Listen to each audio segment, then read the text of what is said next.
Welcome back, everybody, to another episode of the Leadership Void podcast. I'm Enrique with my co-host Vince to bring you the best in our veteran, military spouse, and first responder community. And Vince will introduce today's guest. Oh, thanks, Enrique. We have all the way from Cape Canaveral here in Florida, Stu Smith. He is the CEO of Florida Association of Veteran-Owned Businesses, better known as FAVOB. Stu, welcome to the show. Let's start off. Kick it off by telling a little bit about you. Yeah, well, thanks, gentlemen, to both of you for the invitation. So when people ask, tell me a little bit about yourself, that's always a tough question, isn't it? Right? Because you're trying to figure out, how do I respond to that question? So let me give you a little background. So Florida is my home of record. I went in the military from here.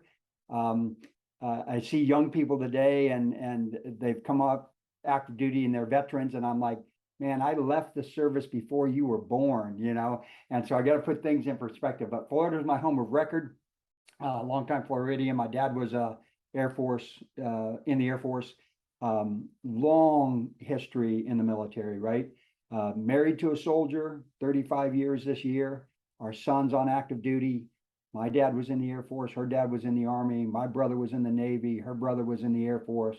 My uncle was in the Air Force, right? So part of who I am is that DNA of being in the military, and it was a great experience for me. So I'm over here on the Space Coast, as we call it, right here in Cape Canaveral, Florida, and just absolute pleasure to lead the Florida Association of Veteran-Owned Businesses. Outstanding. And it sounds like it's the DOD Department of the Smith House. I know. You have all those integrated services. What a rich history and what a rich heritage of military service you guys have. Thank you for that. We appreciate all of you serving our nation. Now, we mentioned you're the CEO of FAVOB. Tell us a little bit about FAVOB. Oh, there's my favorite story right there, brother. So the Florida Association of Veteran-Owned Businesses, what a great organization. What an honor to be part of the leadership team of this organization. So currently we have 3 chapters: Greater Tampa Bay, the Orlando chapter, and the Space Coast chapter. And the reason that we do it in chapters is that's where the magic happens, right? That's where the networking happens, professional development, connections, and those kinds of things. So we have just over 400 members statewide, and I'm so excited to announce this. You guys are the first ones I've announced it to. So we're going to open up the Northeast Florida Jacksonville chapter Tuesday, November the 1st, on the deck of the USS Orlick at the Jacksonville Naval History Center. That'll be 10 o'clock. So if you want to come, and there'll be more information on favob.org. And then Northwest Florida, what an honor. We're going to partner with their week-long event honoring veterans. So the Panhandle will have its chapter. So we'll have 5 chapters across the state, and then we look to take over the world as we grow, right? And that's how we know each other. That's how we connected. I think, Vince, maybe the first time you and I met was at a camaraderie golf tournament or something. But thank you for your association with FAVOB also. And so our purpose, right? And we put it under the acronym GICAN. So we got to have a TLA, right, for all of our acronyms, right? An acronym for acronyms, 3-letter acronym. So GICAN. So we want to galvanize everybody around our vision to position the state of Florida be #1 state of choice for a veteran to own and operate a business. That is our vision, right? And so to do that, we inform and educate our members, professional development. We've got this newsletter coming out, keep them up to speed, what's going on in the marketplace, how we can help them grow and succeed in their business. We connect them with opportunities. We are a matchmaker. So if I hear somebody needs someone, we will get them that someone. I joke that we're the Kevin Bacon of networking over here, buddy. There's not anybody that's more than 6 degrees of separation away from a FAVOB member. And then we advocate also. So we try to influence policy in particular to help veterans. Really is about creating awareness in advocacy so that people know that you have this association and you can connect with folks. And then our secret sauce is networking. If you go to one of our events, it's uniquely different than any other networking, any other association. You'll see a high level of energy. You'll see a lot of affinity. You'll see the classic service jokes, right? As we joke about the Air Force or the Army or the Navy or whatever the case may be. But we're all there to network and do business with each other. So it's a great organization. Thanks for asking. No, absolutely. And kudos. And thanks for the exclusive, from 3 to 5 chapters. That's amazing, Stu. The Kevin Bacon of networking, of connection that, I love your energy. I love the spunk. I love your enthusiasm going forward. So we all got a rude awakening with the pandemic. Now here it is post-pandemic. So what lessons learned that influenced or impacted FAVOB? Yeah, well, thanks for that. Yeah, it was a difficult time, right, for FAVOB, and Baron Mills was the executive director at the time, and he did a great pivot. That was the word of the season, right? Is how do you do business differently? And we survived. So that's the first lesson, is if you can go through and you guys talked about it in one of your earlier podcasts, right? There's this void period, right? Everybody goes through this where you don't have what you used to have. So you have to pivot. So Baron did a great job. And what we learned was really the power of connections. And so we tried to do it, like we're doing it now virtually, and it worked, but we still missed the opportunity to shake hands, right, and be with each other in person. So we quickly got back together in person as soon as we could, because we knew the importance of that. So that was one of the big lessons learned. But then the other thing is, look at the advantage we've got. I'm way over here on the East Coast, and you guys are spread all over Florida, and we're having a conversation together. So we learned how to use the technology and tools post pandemic.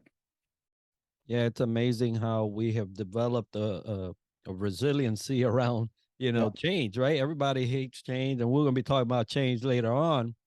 But FAVOB definitely has done some great things to capitalize on those opportunities to change. And, the buzzword of pivot, get into a position where you can be more effective. So we talked about the initial ongoing of FAVOB.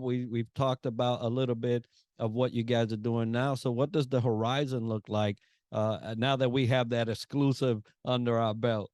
Yeah. So the horizon is, the future is bright for FAVOB in particular, because we are uniquely different than associations, chambers of commerce, and so on and so forth. And the big difference is our affinity, right? Because it's easier to know, like, and trust somebody who made the sacrifices that we did and wore the cloth of this nation. That's just, I'm not saying that every veteran's a good veteran, right? Because we're a reflection of society.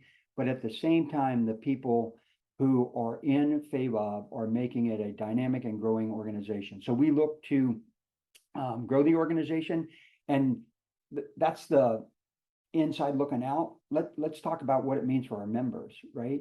The journey of being an entrepreneur is a tough journey.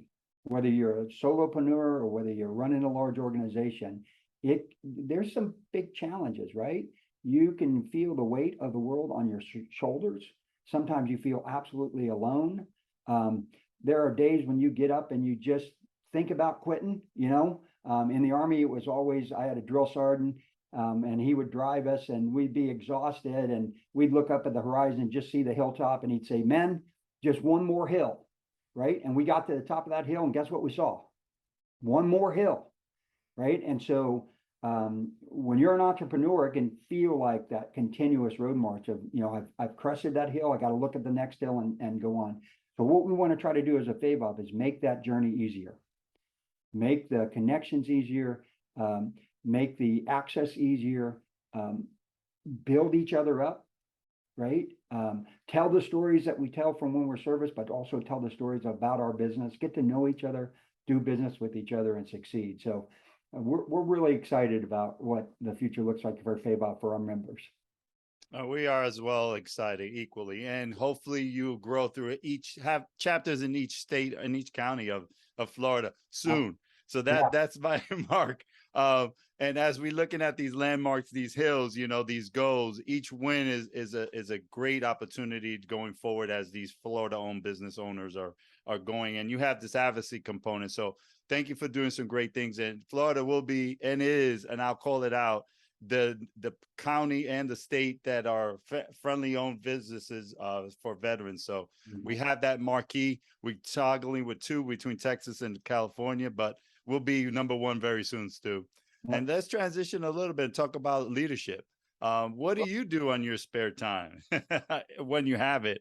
Yeah, that helps yeah. you, that helps you And thrive in your professional life. I love one of your questions, right? Is relating what you do outside of work to how work works, right? And so one of the things I've always, because I'm an avid golfer, and one of the things that has always intrigued me is golf is a lot of parallels to business, right? You've got objectives, you got goals, you got a scorecard.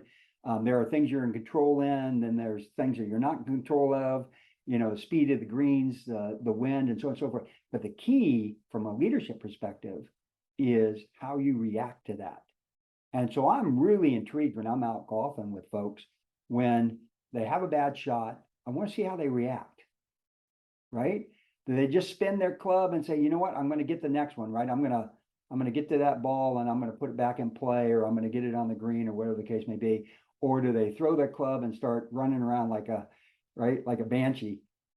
Because I think that reflects, just being on the golf course, that reflects who you are as a person and how you respond to adversity, disappointment, frustration, those kinds of things. I was playing golf the other day with somebody, and I just noticed in their forearm, because grip is a big part of golf, right? And it's just balance. You don't want to grip too tight, but you don't want to be too loose, right? You got to find this balance. And that's another aspect of business and leadership that's important. Man, his forearm was just gripping down on that club, and he would swing at it. And I said, hey, did you notice how tightly you hold on to that club, especially when you're in trouble? And he stopped for a second. He said, man, I didn't notice that. And I said, well, that's one of the aspects of leadership. You can't see yourself, right? So if you're a leader, you got to have people around you to give you feedback on, hey, you're gripping the club too tight. And I asked him, I said, you ever find yourself in business when the situation is tough, that you grip down on things? And man, his eyes just lit up, and he's like, yeah, when it gets tough, I want to control the situation. I tighten down on my people, right? And I think it really helped him to gain a little self-awareness of how, when he's in a bad situation, how he reacted. So yeah, love to play golf, and I love to think about golf. Well, I'm a avid golfer myself, and I'm loving this conversation right now. I tell you what, because it's true. You sit on there on that green, and you can watch all kinds of displays of different attitudes. The other day, I was watching a video. The guy hits a putt. He thought he was gonna miss. He slams his club and bends it on Yep. the green, and the ball went in. And so a lot of leadership lessons are paralleled in and around the golf course. I would love to hit around with you and discuss both, Yep. Stu. So let's make that happen. And as we're waiting for that day, there's undoubtedly advice that you have learned throughout your time in the Army, throughout your time in business, now in the CEO seat of FAVOB. And what advice that you received that you would like to pass on to an emerging leader today? Yeah, thanks for that question, because it's a deep one, right? And it just kind of depends on where you're at in the time. But in general, some of the things I learned when I was in the military. So one of the first things you learn is, how do you balance the mission, and the phrase was the men, right? So the mission and the personnel. So how do you strike that balance? I would ask emerging leaders to think about, first of all, it's not about you, right? It is about accomplishing the mission, but it takes a team to get the mission accomplished. So how are you staying focused on the mission, but at the same time, making sure the people that are with you, supporting you, accomplishing that mission, how are they seeing it, right? One key thing, and I use this example all the time, is oftentimes when we use words, we think the other person understands it just like we said it. And I know that sounds simplistic, but let me give you the example I always use: the use of operational definitions. So if I were to ask you guys, hey, could you bring me a table? And you'd say, okay, I got it. I got a table, right? And you just brought me a table. And if I'm going to use it to sit at or eat on or whatever the case may be, that table would probably be fine, right? But if I'm asking you for a table because I'm going to do something specific with it, like I'm going to take that table into a clean room, and you bring me a table that doesn't fit into the clean room, I'm asking you for the same thing, right? first situation, I'm probably pretty pleased because I've got a table that I want. But that table that I asking for, because I didn't operationally define it for the clean room, ain't fit for use. Right. So be careful with your language, especially, we got multiple generations in the workplace. We've got people with different experiences and backgrounds. If you throw out a word, you better make sure people understand it just how you threw that word out. Right. So men are the mission and the people working with it, and be really clear and articulate with what you're asking for so they can be successful and not disappoint you. I love the pearls of wisdom. You said earlier, leaders can't see themselves. They also can't hear themselves unless you project back. What I hear you say was, right? And be clear on that communication is very important. So Stu, thanks for those pearls again. But what's the most memorable leadership aha moment you'd like to share with our audience today? But I read that question when you sent it to me, and I'm like, man, I'm not sure I can pick one. I tell you that I've probably learned more in failure than I have in success. Because I think when you have success, you just want to move on to the next thing, right? So, hey, I got that done. Let me move to the next thing. You don't take a lot of time to reflect. But in those situations where you did not get accomplished, or you failed, or you jeopardized a relationship, right? You do tend to reflect. So I would say there's been a lot of times where I just haven't hit the mark, either others' expectation or my own expectations. You definitely reflect there, but when you're successful, reflect, right? So especially as an emerging leader, I've got to have this constant 360 going on in your head. How do I see the situation? How do others see the situation? Have we agreed upon what we're trying to get accomplished? And are we learning lessons? I remember the very first time I sat in front of a sand table. I know I got Air Force and Navy here with me, so sand doesn't fit into your vernacular, right? So we were sitting out in the desert, and there's a sand table, and that's what we did. It was a lesson learned, right? So here's where the opposing op 4, right? Here's where the pretend enemy was. Here's where we were. Here's what we did. Here's how they reacted. What did we learn? So that constant reflection in both success and failure is just one of the things you got to develop if you're going to be an effective leader. Otherwise, you're going to do the same thing over and over again, expecting different results. And all has been defined as insanity, right? I tell you that we was mentioning golf and those moments where you can actually see a person react. How did they respond to those moments of failure? I paid a whole lot of money to my clubs. I'm not tossing those anywhere other than at the ball. But those moments in leadership always bring us to these moments where there's change, where there's challenges, when all those things that come when we do fail. How do you strategize around those moments where change and challenges come? Yeah, I appreciate that question, but I've spent a lot of my professional career not only leading through change, but helping others leaders get through change. Before I led FAVOB, I did a lot of consulting with organizations around strategic planning and implementing strategic plan, which in its essence is change. Here's what I know. People do not resist change, right? Because it happens all the time. People resist being changed. So when a change feels like it's from the outside, that they didn't have any input, they don't understand the why, they don't understand the WIFM, right? What's in it for me, how that change is going to impact them. They'll dismantle the change just out of self-preservation. And they'll do it in the most subtle ways too. And I see it in organizations. They'll be slow to accomplish tasks. They'll buy into the naysaying. It'll never work. We're all going to die, right? And it's like, it'll never work. We've never been able to change before. And you can see those behaviors. And if you address it as those behaviors, you're going to fail. But if you understand that they're just behaving in a way to get their needs met, you haven't answered the why for me, you haven't involved me enough in the change, and I don't understand the impact for me, right? And you don't see those questions. They're not going to go, hey, wait a second, I don't want to change because I don't understand the impact to me. They don't do that. They're like, it'll never work. We've tried that before. So as a leader, you got to interpret what you hear being said and done and what the root cause is, and go back as a leader and lead through that change. So I think that's what served me really, really well, is when you hear people, and we'd say it in the military, you hear people bitching and moaning, there's a reason for it, right? And you got to get to the reason.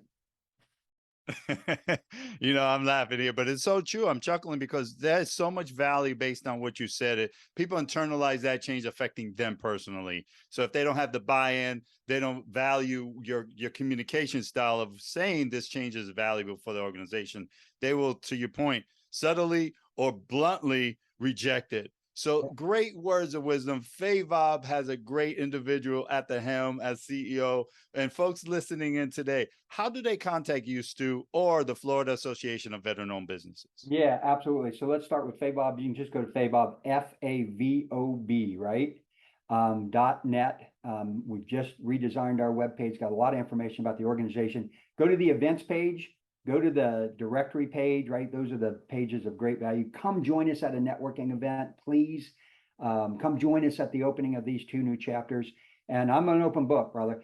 My phone number is 321-313-5325.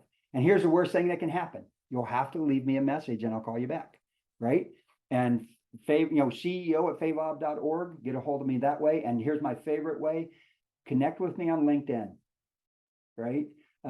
Stu Smith, CEO, my handle on LinkedIn is CEO FAVOB. So link in with me. I love to make connections with folks because that's what it's all about.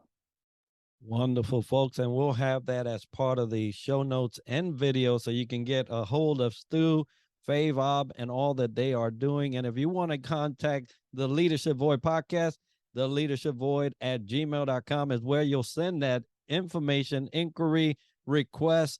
If you want to hear a leader speak here on the podcast or a topic covered that deals with leadership, and Vince and I will curate that and make it happen. Folks, it's been great to share this time with Stu Smith, CEO of FAVOB.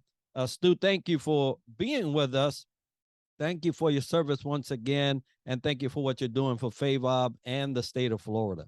Yeah, I appreciate it, gentlemen. Remember, there's as of 2017, there's 187,756 of us, veteran-owned businesses across the state of Florida. If we cannot help each other, right, then we shouldn't be asking others for help. So let's get together. Let's join the organization. There's power in numbers. And thank you very much. I've been looking forward to this ever since you invited me several months ago. So thanks for the opportunity. All right, folks. So don't forget Radio Check. We do it every 1st and the 15th of the month at 7 p.m. Eastern Standard Time, where we take our time to open the platform on LinkedIn Live to allow folks from the veteran, military spouse, first responder community to join us and share some of what things that are happening in their life, or just to join us and share some time. And next week, we'll have another dynamic leader going and doing great things in the state of Florida, and our community, and our states and nation. See you next week.